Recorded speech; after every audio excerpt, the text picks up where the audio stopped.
So we have begun by talking about general equilibrium, and this was the background to the course so that you're all familiar, those of you who haven't taken freshman economics or intermediate economics, what's the background that's required for the course. And the fact that general equilibrium is a part of finance is, as I say, a bit of an innovation because most finance courses are taught entirely independently of economic theory. But the two greatest Yale economists and two greatest Yale financial economists had finance and economics integrated. And I believe that's the only right way of looking at the problem. And as I said at the very beginning, I think the events of the last few years have confirmed that view. So let's take up the question today of why is the free market supposedly so good. So we worked out two examples last time. The first example was, and the two examples are very similar to the first problem set that you did. In the first example, you've got two agents, A and B, and whenever we write agents A and B, we really mean a million agents just like A and a million agents just like B. The heart of perfect competition in the economy is that there's lots of people, and so we can't. Yeah, I think, all right, from now on, hand them in at the end of class. So we mean a million people of type A and a million people of type B. So the utility function of A, the welfare function of A is written there, and the welfare function of B is written, and they each begin with endowments. So when these 2 million people come together, they're going to be doing the same thing that you saw in the class on the first day. They're going to be haggling and arguing, and the buyers are going to always say the stuff's not worth very much, and why should they pay so much? And the sellers are going to say it's worth a tremendous amount, and they should pay even more. And eventually they're going to come to prices.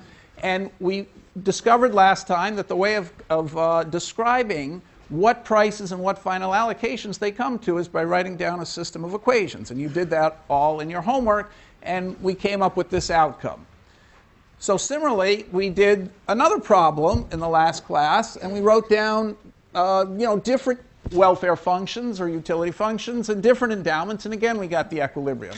So we said that one of the amazing things is that these system of equations, the 6 equations for each economy, that you solved in class always have a solution. So the people who discovered that discovered it at the Coles Foundation. There were Ken Arrow, Gerard Debreu, who was a Yale assistant professor, Ken Arrow, who was visiting the Coles Foundation in Chicago, but was a Stanford professor, and Lionel McKenzie, who actually taught at Rochester. The economic equations always have a solution. So what's so good about that economic solution? Adam Smith talked about the invisible hand, but there was no mathematics in Adam Smith. So why do we think equilibrium is such a good thing? After all, you saw in the example that there were 3 pairs of people who forlornly couldn't trade at all. So clearly not everybody gets to trade. Discrimination happens. Some people get the stuff, other people don't get the stuff. Well, the first approach of economists was that equilibrium maximizes the sum of utilities. So let's see how that works in this example. So this example is very special because everybody thinks that the good y has constant margin utility of 1. So that's going to play a big role in our optimization in maximizing the sum of utilities. So if you want to maximize the sum of utilities, you have to maximize 100 xa minus 1/2 xa squared plus 30 xb minus 1/2 xb squared. Okay, plus, let's put at the end, ya plus yb. Okay, such that xa plus xb equals 84, which is the sum of 4 and 80, and ya plus yb equals 6,000. So the claim is that if all these 2 million people meet in their meet in a room like this and start shouting at each other and trading and offering deals and stuff, it's going to come down to a final allocation, which we've written over there, where A gets 77 of the first good and B gets 7 of the first good. And that final allocation is going to maximize the sum of utilities. So why should that be the case? In fact, in this example, it is the case. Well, why is it the case? Because there's constant margin utility of Y. So we don't have to worry about the Y allocation at all. Because if you increase YA and decrease YB, they still have to add up to 6,000. You're going to be lowering A's utility and raising B's utility by the same amount. So you won't have changed the sum of utilities. So the Y's are totally irrelevant to this maximizing the sum of utilities. So all we have to do is make sure that the X allocation maximizes the sum of utilities for the good X. So that, you can see, must be the case because we have to maximize the sum of two people's utilities, or 2 million utilities. You can always plug in XB is a function of XA, namely 84. So let's write it as a function of XA. Okay, and we can replace this maximization by recognizing that XB is just a function of XA.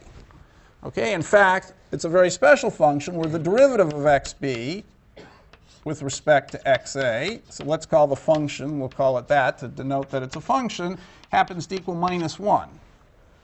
Okay, so we want to maximize this over XA, taking into account that XB is just a function of XA, because if to maximize, you have to keep feasible. So we've now ignored all the constraints. Constraints have now disappeared, provided we keep track of the fact that XB is a function of XA. Okay, so why is it the case that the equilibrium 77 and 7 maximizes this? Well, the key is diminishing margin utility. We know that the utility function for, here's X, utility function for A, is quadratic, so it looks something like that.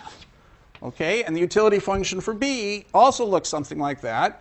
And so if you look at this function entirely as a function of A, it's also going to look like that. Okay, so by diminishing marginal utility,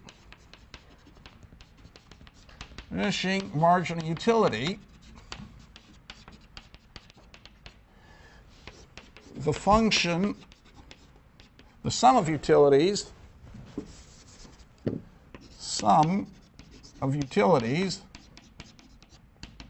is concave. Concave, remember, is a picture like that. So what is the essence of a picture like that? It means that setting derivative equal to 0 is equivalent to, implies you are at max.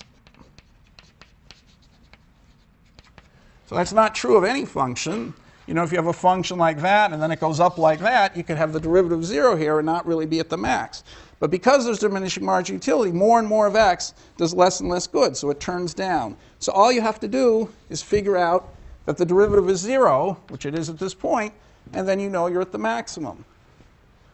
But that, at XA equals 77, has to be the case, because if you plug in XA equals 77 and you take the derivative of all this with respect to XA, of this whole thing, taking into account, as before, that XB is a function of XA, you just get 100 minus XA plus, okay, now it's just going to be 30 minus XB times the derivative of XB with respect to XA. Why is that? Because the chain rule. If I differentiate everything with respect to XA and XB is a function of XA, it's just 30, because I'm taking the derivative with respect to XB, so it's 30 times the derivative of XB with respect to XA. Okay, minus the derivative with respect to XB is XB times the derivative of XB with respect to XA. So it's that. But if you plug in XA equals 77 and XB equals 7, DXB dXA is -1, you just get 23 minus 23 equals 0. because the margin utility of A is equal to the margin utility of B at equilibrium, the sum of utilities is maximized. And that's the end of the story. So that you noticed in the problem set, something like that. You may not have given exactly this argument. That was what you were supposed to have sort of discovered in doing the problem set, and now we've confirmed what you already pretty much knew. So are there any questions about that? Okay, it's just the simple generalization of our football ticket example, where the football tickets end up in the hands of the people who want them the most. And A happens to like a lot of tickets, not just one, and so A is going to keep buying tickets until he's bought 77 of them. And by then, the next football ticket's worth less than 23 to him. B, she likes football tickets a little less. She's not going to buy as many. By the time she gets down to 7 football tickets, she's going to think, so she hasn't bought nearly as many. When she's gotten to 7 football tickets, she's going to think the next one's worth less than 23. And since the price is 23, they're going to both stop there. So they're each going to stop at the same point where the last ticket is worth the same to each of them, and all the previous football tickets each bought is worth more to each of them. So there's no way of rearranging the tickets, because if you did, you'd have to take a football ticket that was worth more than 23 from one of them and give that ticket to the other one, who by then would think it was worth less than 23. So that's the argument. Okay, so economists were beside themselves with their brilliance in having proved this theorem and given a mathematical form to the invisible hand. Whenever you take a verbal argument like Adam Smith and turn it into a mathematical argument, you've understood it better. You understand why it's true, and you also start to understand why in some circumstances it might not be true. So for 50 years, let's say between 30 and 50 years, this was the fundamental argument of economics and economic equilibrium, that equilibrium was a good thing because it maximized the sum of utilities. But then little by little, starting with Irving Fisher and a bunch of people at the same time and a little bit later, so Hicks and Samuelson are famous for this, they began to wonder what kind of crazy utility functions are these where there's some mysterious good that has constant margin utility of 1. So in modern terms, how could you justify it? You could say, well, maybe there's a machine where we can calibrate exactly how happy people are, and we can measure it. So, for example, we can measure how much, how aroused their skin is. The skin, texture changes as you become less and more aroused. Maybe we can measure that. With MRIs, we can measure brain waves. Maybe you can calibrate how many brain waves are spinning around and how happy somebody is. And maybe there's some mysterious good, like food, that has constant margin utility. Well, that doesn't seem very persuasive to me, and it wasn't to the economists of the beginning of the 20th century. They all argued, starting with Irving Fisher, that it made no sense to think that we could actually measure utility, and more than that, made even less sense that be some good that had constant margin utility of 1. So Fisher put everything on a symmetric footing and said, let's think of the two goods, x and y, as more or less symmetric. I mean, there's no reason why one has to have some special role. So let's look at this equilibrium, which we got the same way, and you did this on a problem set solving for equilibrium. Does this maximize the sum of utilities? Well, the answer is, if it did maximize the sum of utilities, at the final allocation, we couldn't gain anything by switching, reducing 9/5 a little bit and increasing 6/5 a little bit. But what is the sum of utilities? Okay, so if you write WA plus WB, okay, it's going to be, for one thing, 3/4 log XA plus 2/3 log XB. So let's look at the margin utility to XA of good A. That's 3/4. So margin utility of AX plus margin utility of BX equals 3/4 times 1/9/5, which is 5/9.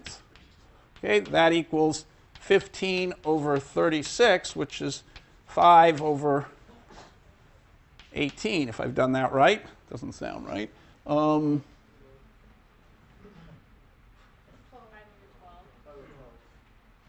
5/12, thank you. That sounds better. And now, but let's look at, so this is the margin utility of XA, okay, is 5/12. What's the marginal utility to B of x? Well, it equals 2/3 times 1/6, which is 5/6, okay, which is 10/18, which is 5/9.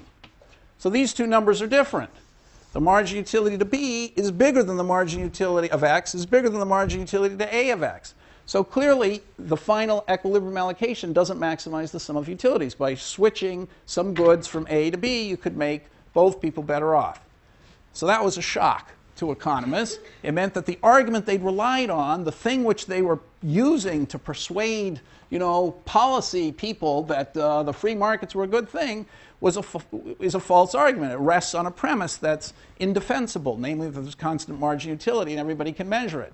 So they needed some other definition of, some other way of capturing the mathematical idea that the invisible hand is a good thing. And the reason I'm spending so much time emphasizing this, even though you've seen this before, is because if economists made a mistake once, what makes you think they haven't made another mistake? So now let's give the argument that, in a weaker sense, the invisible hand holds, that is, that the free market comes to a very socially desirable equilibrium. And later in the course, we're going to find that that argument is also too narrow. So my point that I'm going to gradually get to is that economists have constantly taken too narrow and too special a view of the world. And as you enlarge the view of the world you have, not by making things mathematically simpler, actually you have to make them mathematically slightly more complicated. As you enlarge the view of the world you have, you get closer to the truth and you start to find that the free market isn't quite as wonderful as you thought at first, and therefore there's room for government regulation. So it's not, as Paul Krugman argued, that economists are transfixed by mathematics and seduced into simple conclusions that the free market is perfect. On the contrary, I would say they were afraid of too much mathematics, and by looking too narrowly, they didn't realize what they could have just by being mathematically more sophisticated. So it's a failure of sophistication, not too much sophistication. So what did the economists argue? So the chief among them, Hicks, Samuelson, Pareto, and Fisher, all these people basically came to the same conclusion. They said, well, it makes no sense to talk about the sum of utilities. Let's talk about Pareto efficiency. So an allocation, so we begin, so what's the general problem? The general problem is you start with an economy, okay, made up of all these individuals. Let's call them WA and WB. But it could be as many as we want, so let's just say WI and EI. So EI is the endowment of X and EI of Y. So that's the economy. And now you start from the economy and you go to equilibrium. And equilibrium is a price vector, Px, Py, and allocations, X, I, Y, I and I, such that summation for all the i's of xi equals the summation for all the i's of EIX. Okay, so everyone's i's final consumption of x plus j's final consumption of x plus everybody else's final consumption of x, those are the sum of the xi's, is equal to the sum of everybody's endowment. And similarly for the y's,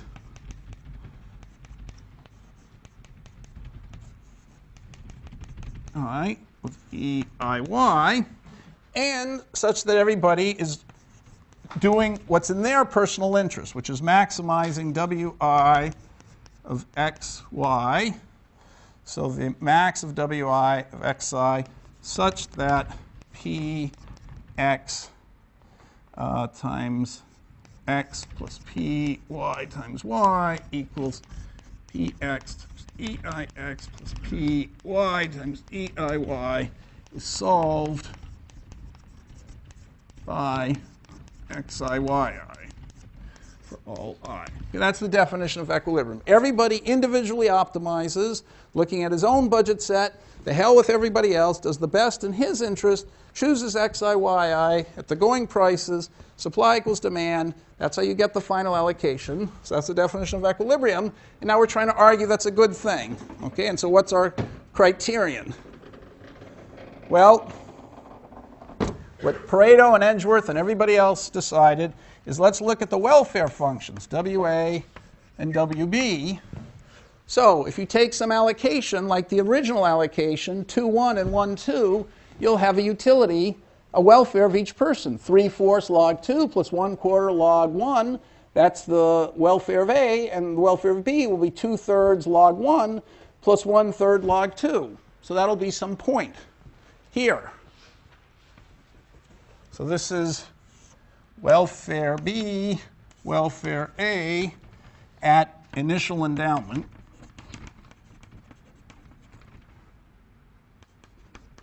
Initial endowment. But then if you look at the welfare at the final allocation, so 3/4 log 9/5 plus 1/4 log 3/2, you know it's going to be something like this. It's got to be up here. So it's going to be better for both people. How do you know that? Because A had the choice of just buying his initial endowment. That's always affordable, and he chose not to do it. He chose to do something else, and he was better off, and the same with B. So clearly the equilibrium allocation is going to be better than the initial endowment. And so the Pareto criterion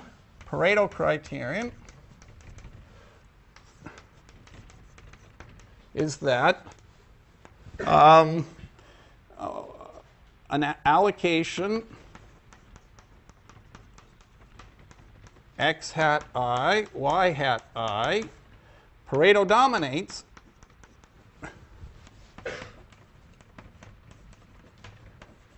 an allocation, so this is for all I, xi, let's put the i's on the top, if and only if everybody's better off. Wi x hat I, y hat I is bigger than Wi xi, yi. So we started with an allocation, the E allocation here, and then we moved to competitive equilibrium here, and everybody was better off. So the equilibrium allocation, Pareto dominates the initial allocation. But now the question is, maybe there's some other allocation besides the competitive equilibrium allocation that dominates the equilibrium allocation. So the theorem is that if P xi, yi, I and I is an equilibrium for the economy E. Remember, we defined the economy E. I better put E here.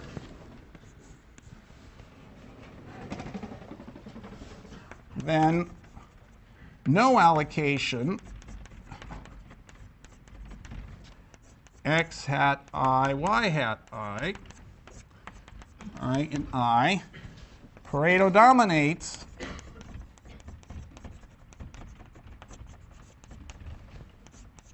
xi, yi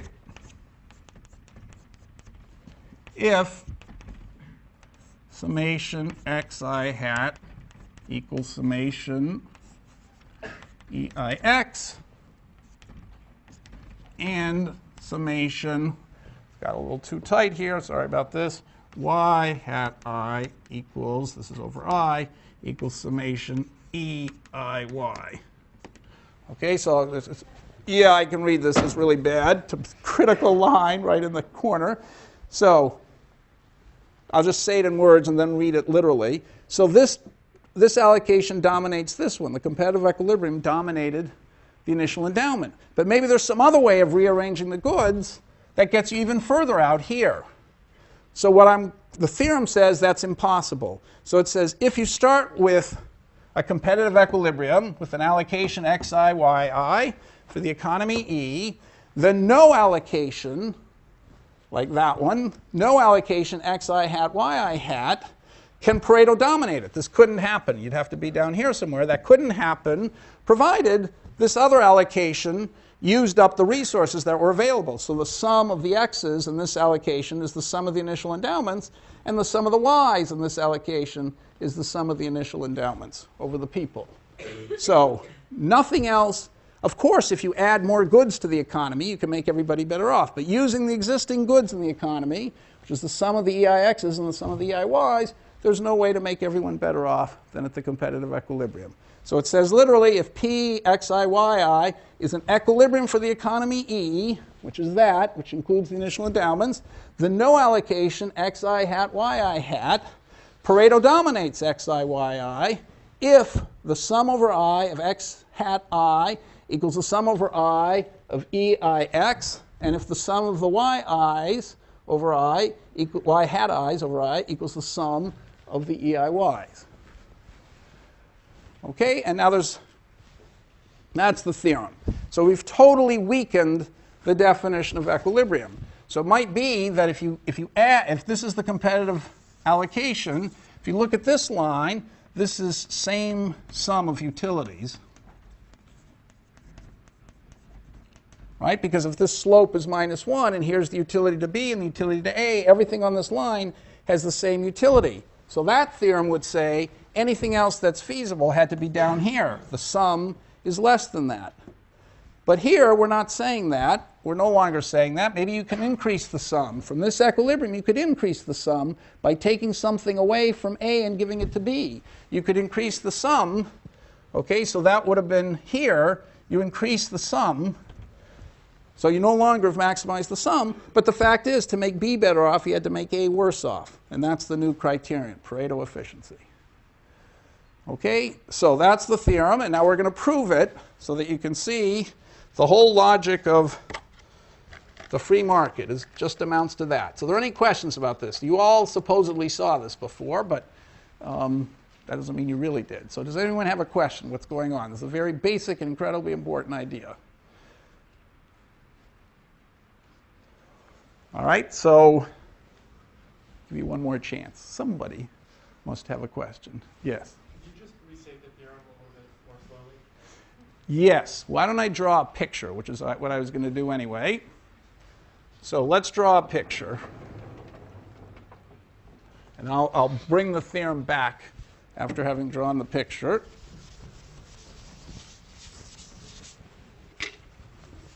Okay, so the picture is going to be due to Edgeworth. So he invented the indifference curve, and he invented it in order to draw this picture. It was an incredibly clever picture. So he says, let's look at this economy, the one on the right that we start with. We put XA here and XB here. And you notice that A begins with an endowment of 2-1. So let's put his endowment 2-1 here. So this is EAX equal 2, and this is EAY equal 1. Right? That makes sense. Okay, now we can draw his indifference curves through that. So in his difference curves, he likes X more than he likes Y. So the indifference curves are going to be sort of vertical. Right? He doesn't like to give up X very much. So his indifference curves are going to look sort of like this. And the most important indifference curves are the ones where he gets better off than he was before. So now in the end, there's going to be some price. There's going to be a budget set, which is X is way more expensive than Y. So there's going to be a budget set that looked like this. That's sort of the budget set that he faces. Right? And he's not going to choose this. It turns out he chooses something like here, which is he chooses a little bit less of X, 9/5, okay, and a little bit more of Y. So here's XA equals 9/5, which is a little less than 2, and XB he chose was, I can't read it, 3/2, which is more than 1. Okay, are you with me? That Or you asked the question, does this picture make sense? Okay, so he obviously did better than he did before. But it's really much, we got another guy to worry about. So how can you put the second guy in the same diagram?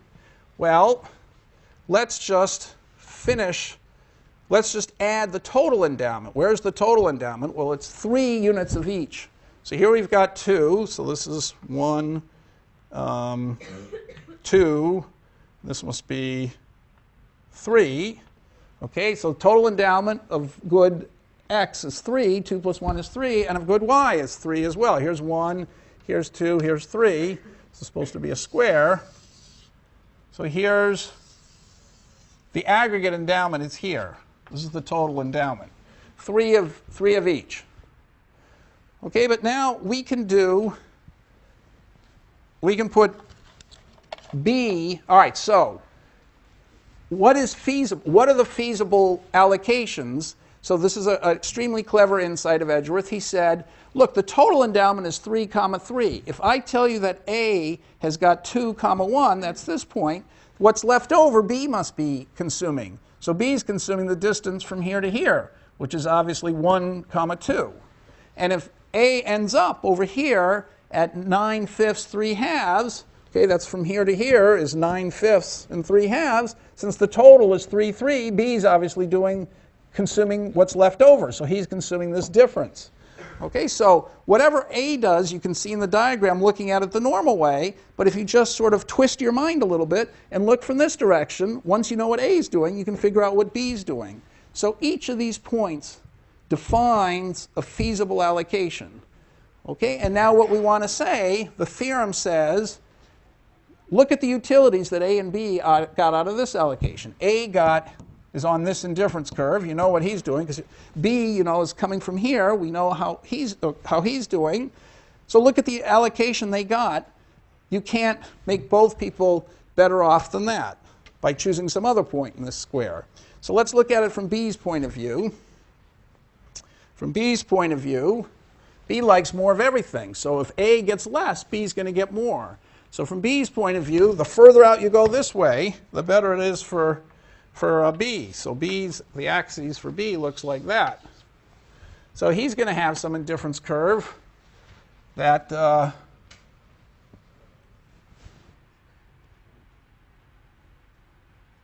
B's indifference curve is going to look B's indifference curve has to look like this. So here's where B started, here, and then B is going to be better off doing like this. So B's indifference curve looks something like that. Those are B's indifference curves. Okay, so the further out you go this way, the better off B is. So as you shrink what A gets, that obviously means B is getting more, and so B is getting happier and happier. Okay, so what is the definition of Pareto efficiency? Whatever point we pick, like this one to begin with, is there a way of making both people better off? Well, the answer is the competitive equilibrium makes both people better off. Why is that? If you can see it from back there. The reason is that A went from this white indifference curve to a better indifference curve over here. B, whose budget line is the same budget line looked at from his point of view, he went from his indifference curve over here to one here. Okay, so he went from this yellow indifference curve to a better one. So both of them got better off going to this final allocation than they started with. And of course that had to be true because A could always have chosen to stay where he was at 2, 1. He moved to 9/5, 3/2 because it was better. And B could have stayed where she was at 1, 2. She chose to go to 6/5, 3/2 because it made her better off. So both of them must be better off at the final allocation than they were to begin with. Okay, now what does the theorem say? The theorem says, remember in pictures, it says whatever point we pick here, that defines something for A and defines something for B. Then we can look at the utility welfare functions of both and see what indifference curves they're on. The theorem says there's no other point in this whole diagram which puts both A and B on a higher indifference curve for each of them than they were at the competitive equilibrium.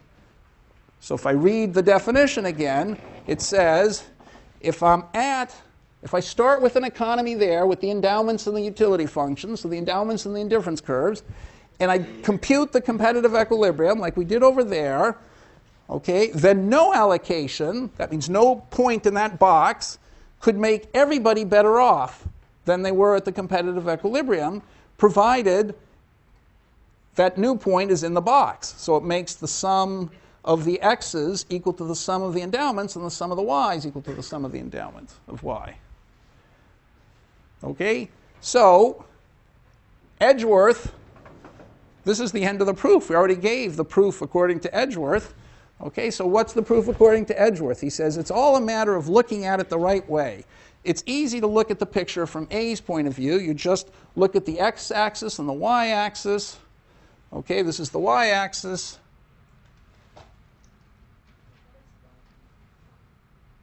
What is this? This is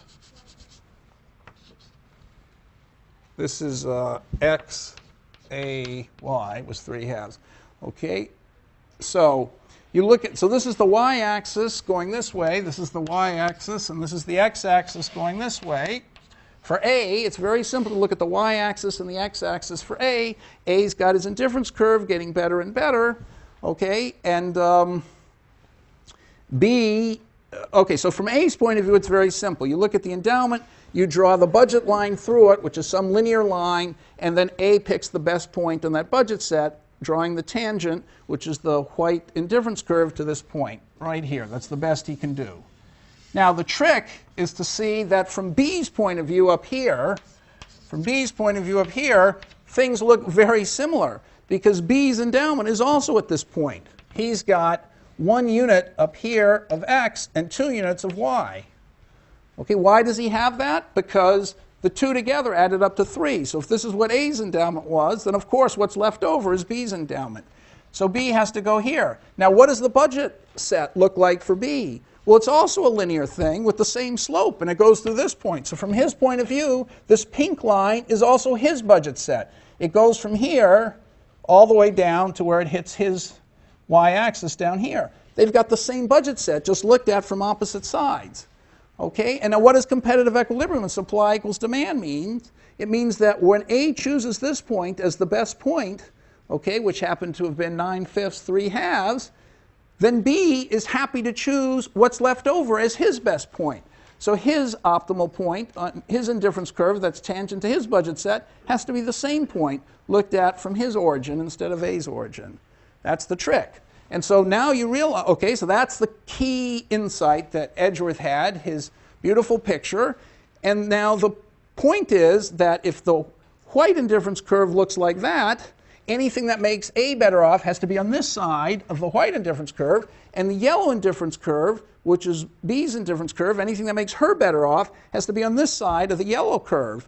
But the white curve goes that way and the yellow curve goes that way. So there's no point that's simultaneously above A's indifference curve and also above B's indifference curve. So therefore, nothing could Pareto dominate it. So that's the Edgeworth proof. Yes? But no matter what, our point's going to be on our pink budget line. Because Right. That describes the endowments. That's all the goods we have. The pink budget line describes what you can afford to buy, describes the budget equation, this equation. So everyone's going to choose on the pink line. Okay, now what's feasible is they could choose any points. It's feasible. This point is feasible. B gets almost nothing and A gets almost everything. B's never going to let himself be forced down there because B can choose something on the pink line, so he's always going to choose something better than that. Okay, so that's proof number 1. I'm just going to give proof number 2. So, okay, most of you have seen this before, but I'm going to give another proof, and then I'm going to ask you, then I'm going to see whether you really understand what all this means. Okay, so here's a second proof.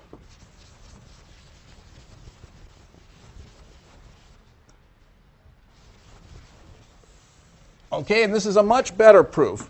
So now a proof, so I'm going to write this algebraically, the proof of Arrow, 1951, and Debreu, 1951, separately. Okay, so this is called the fundamental theorem of economics, first welfare theorem of economics. Okay, so all this pictorial stuff makes so many assumptions. You know, there are only 2 kinds of traders, there are only 2 goods, they're somehow never, they're consuming only on the boundaries. I mean, they're never consuming on the boundaries. It's always in this, it just so many special assumptions, and everything's 2 by 2, or it's just special case. So let's give a much more general proof of this theorem. So here we've got 2 goods won't play any role. There could be any number of goods. There are 2 goods only here, but there are many traders, lots and lots of traders.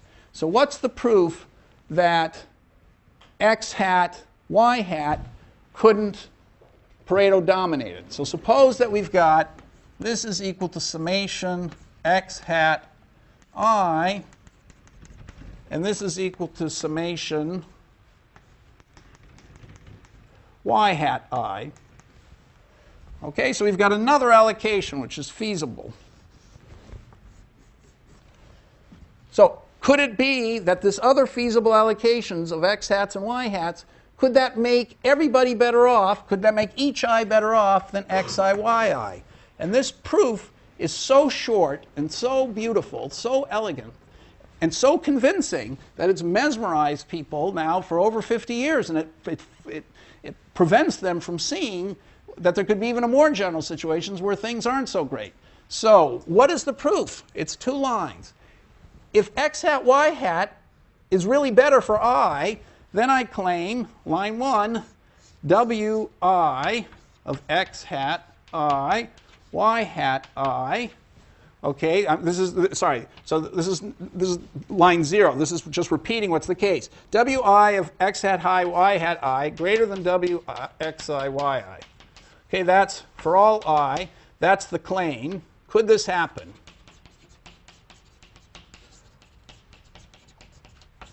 That you've got a feasible X hat I, Y hat I, and it makes everybody better off than Xi, Yi. Okay, could this happen? The answer is no. Line 1 is, if that were true, then it would have to be the case that Px times Xi hat plus Py times Y hat I had to be greater than Px times Eix plus Py times Eiy.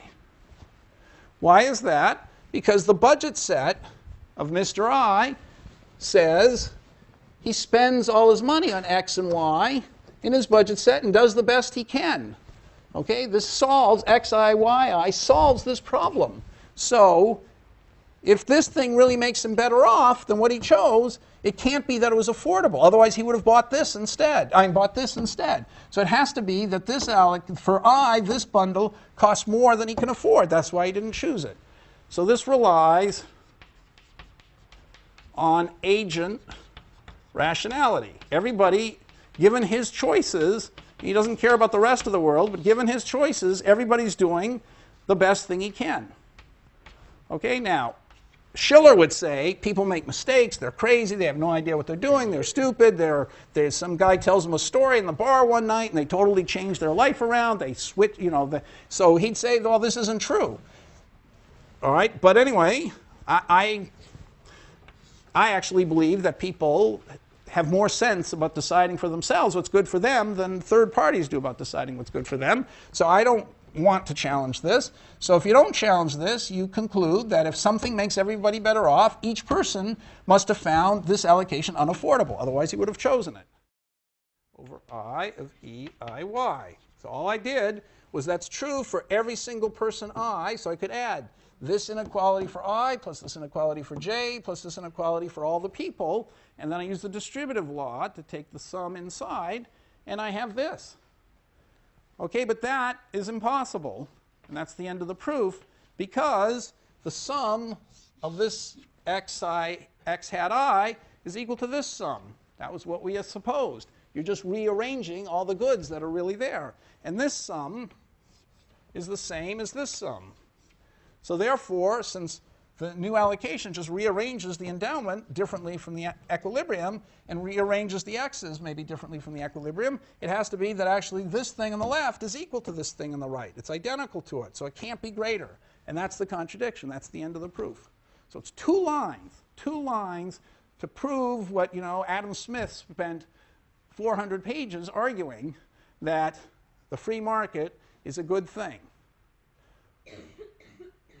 Okay, so this is the basis for the idea that we shouldn't regulate, we shouldn't regulate, we shouldn't regulate. Sounds pretty convincing. So any questions about this? Anything you'd like to say? Are you convinced by this?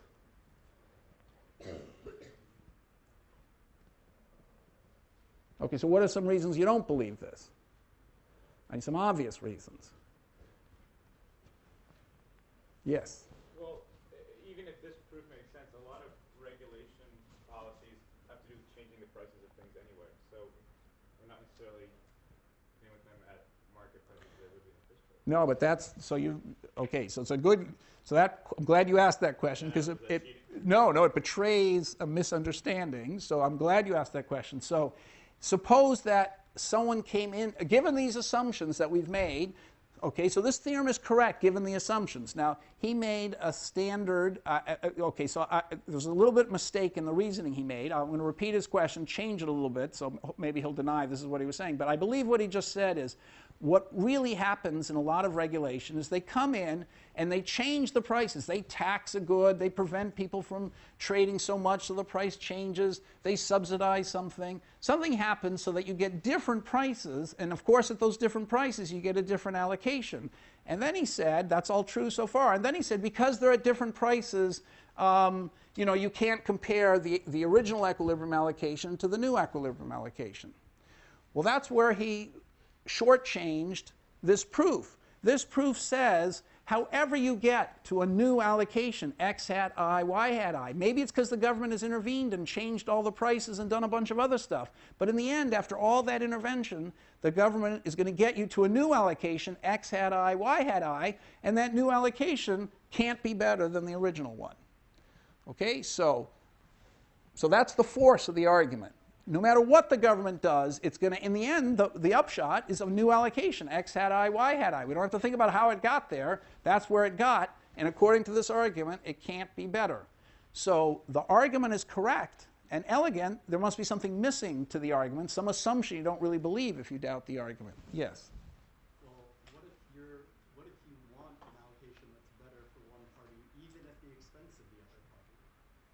What if you want an allocation? It's socially desirable to have an allocation that's better for one party, even if that comes at the expense of another party. Okay, so one argument you could say is that, all right, it may be in the equilibrium that A, okay, so who's better off here? You notice that this equilibrium, A ends up with more of everything than B does. Okay, so you could say this equilibrium is not very socially desirable because A ends up with more of everything than B does, or at least as much of everything as B does, and that seems unjust and unfair, and so we don't like the allocation, and so maybe we should move something from A to B. So that's an argument on the basis of justice. It says we can find juster allocations that are somehow socially more desirable. But this argument of Pareto efficiency is about efficiency. Okay, maybe you could, you could hurt A to help B because that's, serves your desire for fairness. But that doesn't say anything about how efficient the allocation is. It's still true that the original allocation was efficient in the sense you couldn't make anyone better off. So the economists would say, in order to hurt A and help B, what you should do is take some of A's endowment away from him and give it to her, and then let them trade to a new competitive equilibrium where she began with more than him. And so the just thing to do is to rearrange the resources at the beginning and still let people trade to a final allocation. Okay, so that's an argument from fairness, but it doesn't interfere, it doesn't contradict the economic argument that fair or unfair, it's still efficient. We've done as well as we could, making everyone as happy as we can. Maybe we can hurt someone and help someone else, but we can't help everyone at the same time. Whereas most regulation, the argument in favor of regulation is you're helping everybody by regulating. And this says you can't ever do that. So what's missing? What's some of the assumptions? This should be an elementary question for you. Yes? Is it violating one of the three assumptions that we must follow? The market clearing? No, it's got all those assumptions. So there's something about the model that's too narrow, and this should be easy, and you're going to tell me obvious things where it's too narrow, so I'm going to just say where we're going. You're supposed to be telling me now obvious ways this is too narrow. I'm going to say you're right, you're right, you're right, but finance is different. We don't have to worry about those problems, supposedly. So go ahead, back there, you.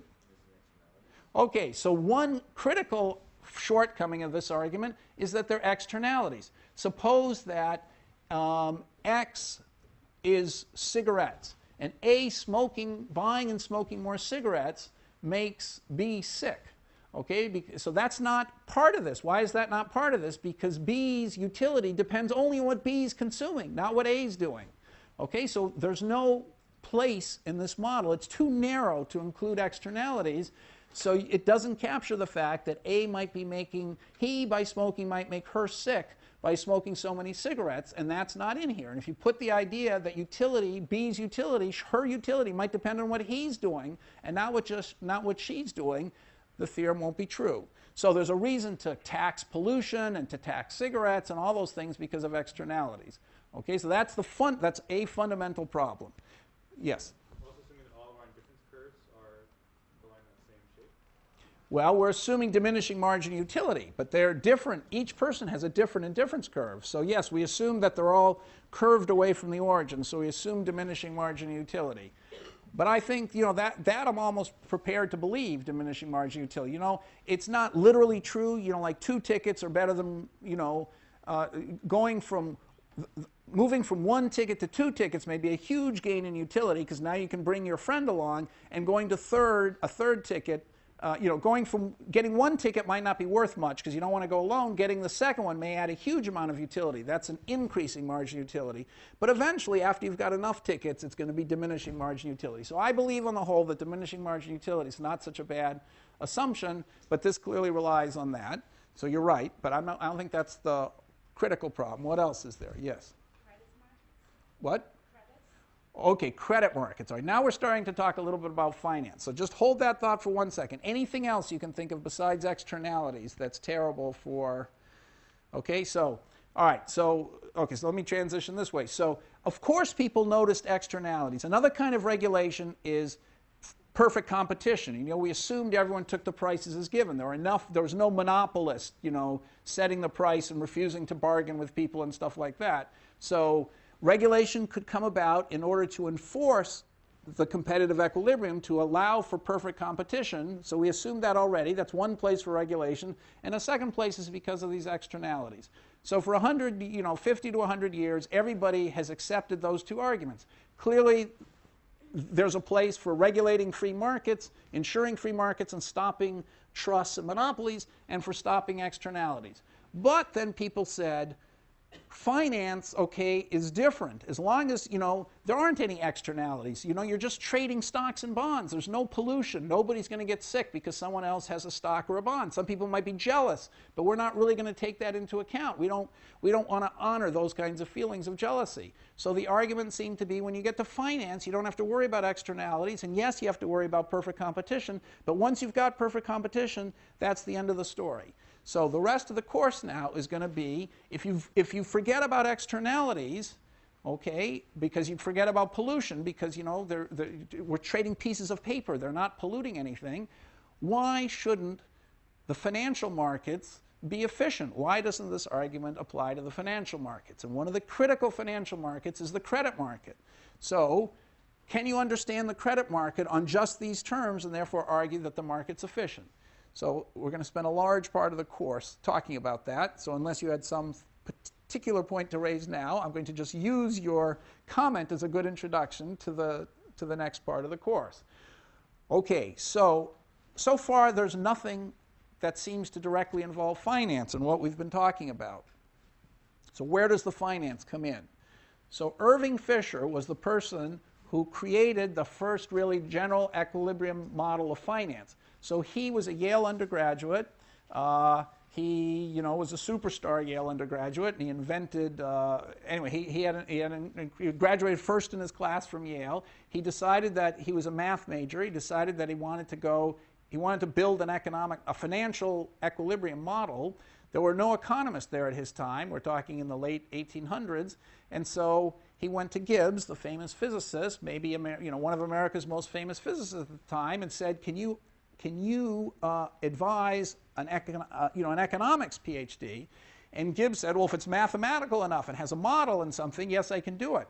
And so Fisher's PhD dissertation was basically reinventing this general equilibrium model that I've just described, and then making a machine to calculate equilibrium. with water and pumps and water seeking its own level and solving for equilibrium. And we had this machine up until the 1970s in the Coles Foundation when it got stolen. And some engineer named Srinivasan, about 10 years ago, was ready to rebuild the machine because we have the dissertation where it explains very carefully how Fisher built his machine, and he was going to rebuild it.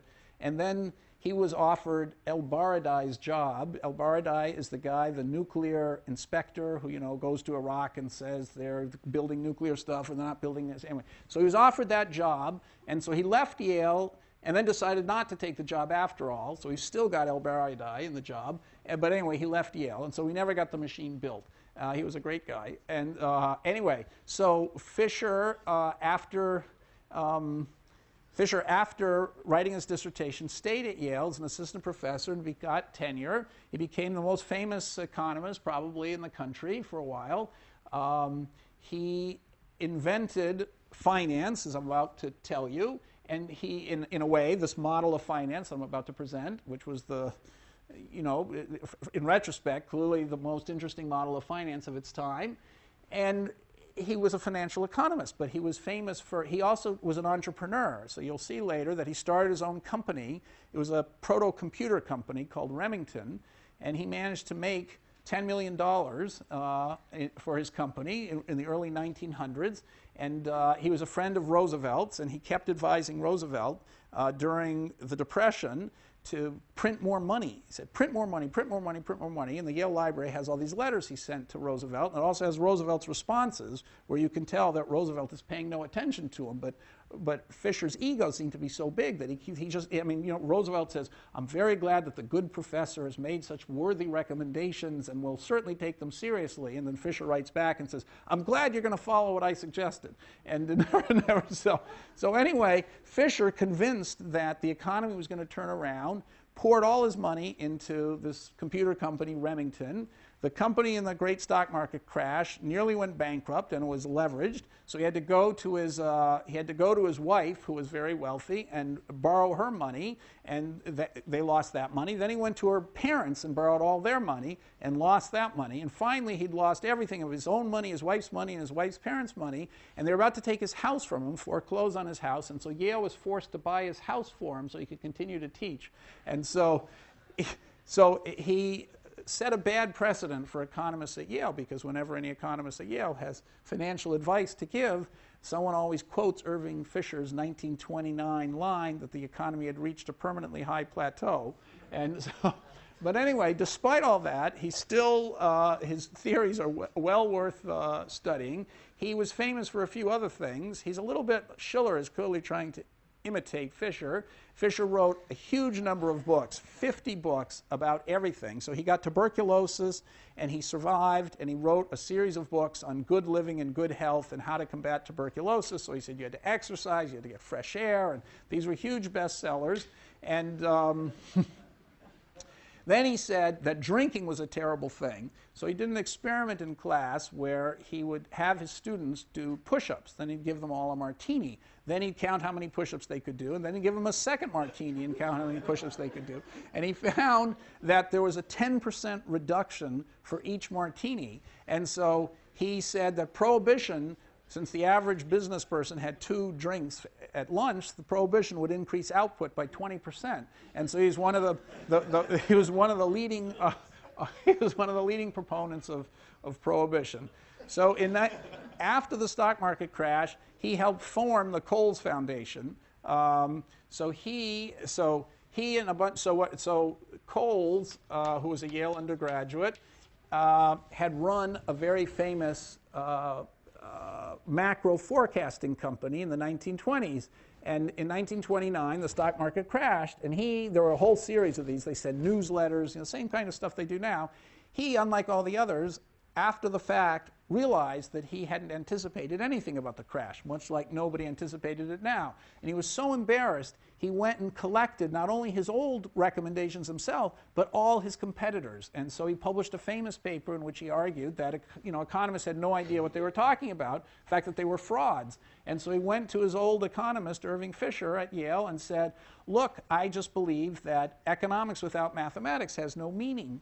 I want to start a mathematical wing of economics, and I've got a lot of money. His family owned the Chicago Tribune and the Seattle Times and a whole bunch of other newspapers, and there was a famous, fashion models in the family, Fleur Coles and stuff like that. So anyway, so with Cole's money, Fisher started the Econometric Society, which is the most famous mathematical society in economics, Econometrica, which is the most famous journal in economics, and the Coles Foundation, which they started off in Colorado Springs because Fisher said, oh, the weather's so good there, everyone will want to go there, and it's good for them. So nobody would go there, so they had to move it to Chicago, where the Tribune was, and it was in Chicago from 1930 to 1955, and then in 1955 it moved to Yale, and since then the Coles Foundation has been at Yale, and you'll hear a lot more about it later. But anyway, so Coles, with that background, he set out to figure out how to turn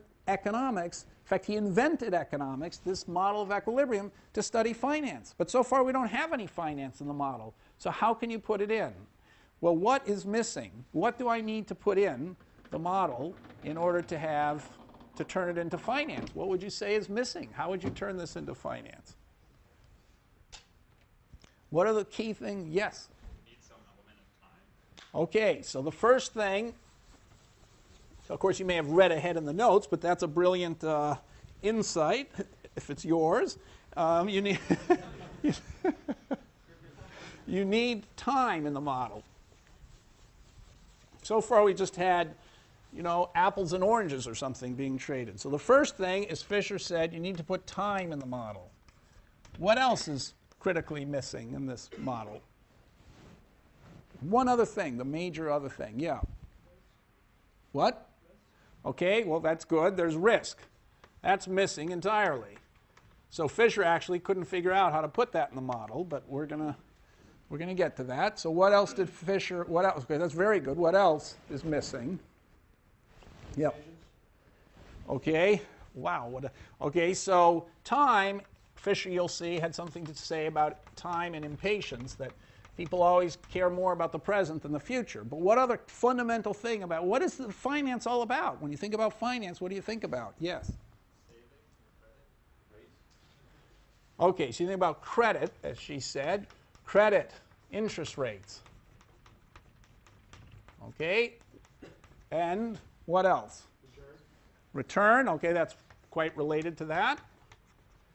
So all this has to go in the model, but what fundamental object, when you think, the first thing you think about finance, what do you think of? Yes? Money. Okay, so that's not what I had in mind, but I'm glad you think about money. That's what he's right, that is what most people think about. So money. So in this course, we're not going to provide a theory of money. So Fisher did provide his theory of money, and that's what he was talking to Roosevelt about all the time, but we're not going to, so we're going to talk about inflation and stuff like that, but not a theory. We're not going to explain where the inflation comes from. So inflation is going to be very important, but we're not going to talk about a theory of money. So what else is missing? Something really basic, though. Yes? Okay, so there are no banks and things like that, institutions. Okay, and still something, come on, what's the, what? Loaning funds. Well, somebody said credit, that's sort of loaning funds and interest rates and collateral. That's something, that's good. I'm going to add that. Thank you. What a brilliant idea. And what else? What basic thing? Come on, yes? Wealth. Okay, that's in the model. Where's wealth? It's already there. So, when you take your endowment and you multiply it by the prices in your budget set, that's your wealth. So wealth is already, we've got wealth. Capital. Capital. Okay, so capital, and let's say, and what is capital? What do you mean by capital? If it's money, I already told you that's not quite going to be there. So contract, well, okay, so we're getting there. Contract. Assets. Okay, so assets. That's the main thing. So I'm going to write it over here. Assets. Okay, after all, the stock market is about, the finance is a lot about the stock market, bond markets, mortgage markets. Those are all assets that you buy that pay money, pay dividends later. So assets are things that pay dividends at a later time. That's the critical thing that's missing. And when we talk about finance, we want to know, what should the value of the stock market be? How much should a mortgage be worth? Okay, so those are the things we have to add. Now, how are we going to add them? It sounds like you might have to just totally redo the theory and start from scratch and do something totally different. How horrible that would be. It would mean I also wasted 3 lectures. So Fisher said, you don't really have to change very much at all. So he said, number 1, time. How do you put time in the model? Simply think of y as the same good as x, but 1 period later.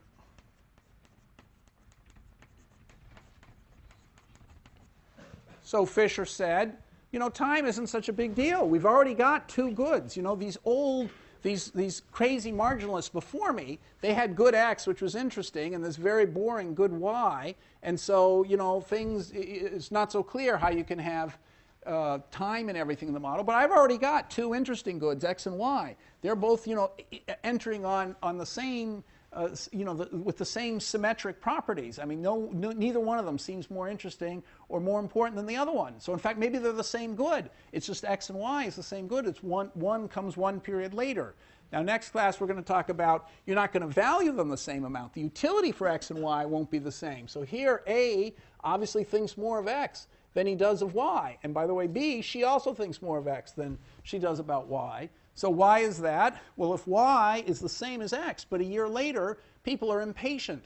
So the reason why A might like x better than y and B also is not because they're different goods, but because they're impatient. So we're going to come to that later. So we can have the idea that there are 2 different time periods in the economy simply by a change of notation and not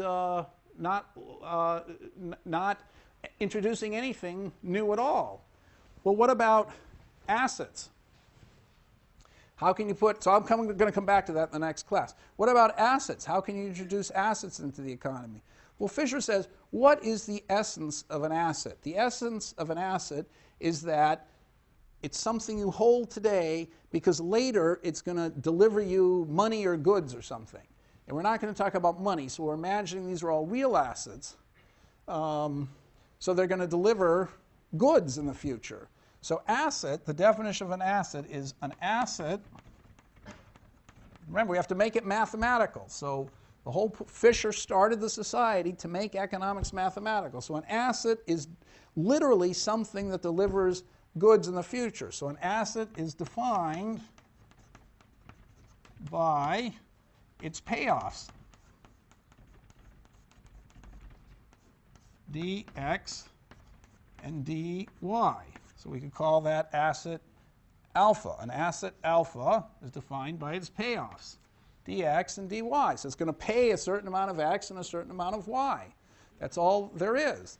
Now, we're going to ask, do people actually know what the payoff of y is going to be? If y is in the future, that means it hasn't happened yet. Do we really know what y is going to be? And so Fisher, so we have to, and so, maybe we know less about one asset, more about another asset. So maybe one asset's riskier than another asset. So someone said risk. Obviously, that's going to be a very fundamental question. But before we come to risk, if we don't have any risk yet, because Fisher didn't know how to put it in, and we're going to start with his model where there's no risk, okay, then if there's just today and tomorrow, and everybody's rational, everybody, since there's no uncertainty, everybody must be able to anticipate exactly what the dividend's going to be. So the asset is no different from what its dividend is going to be. Maybe it's paying something today and also is going to pay something tomorrow. So assets are defined by their dividends, nothing more than that. So the model now becomes a model where we have the WI, and then we have WI, and then we have the goods as before, the endowments of the goods, but we've added a new thing, which is we've added the assets, d alpha x and d alpha y. So the alpha is over all the assets. And we have to add everybody's ownership of the assets to begin with. So we have to have theta, I'm going to call it theta bar alpha, theta bar I alpha. So how much of asset alpha does I own? So that's the economy that we're going to start with. Okay, so we've made the model we've made the model a bit more complicated. We started where we did before with utilities and endowments of goods. Now we're adding assets which pay off more goods, and of course people begin owning trees and stuff like that. So a tree is an asset. It's going to pay apples later on. And various different people own various different trees. So we've got, to the old economy, we add something new. And now Fisher's ingenious insight was that if you think about this, which we will for a little while, you'll be able to discover that you can simplify this economy back down to the economy we began with. So you can start talking about assets and interest and all kinds of other things using the same analysis as before. So with my last thought here, what does interest have to do with px over py? Suppose they're both, what is px over py? Suppose they're both apples. So x is an apple today, y is an apple next year. What is px over py? It says how much an apple is worth today relative to how much an apple is worth tomorrow. So this is going to turn out to be 1 plus the real interest rate, Fisher would call it.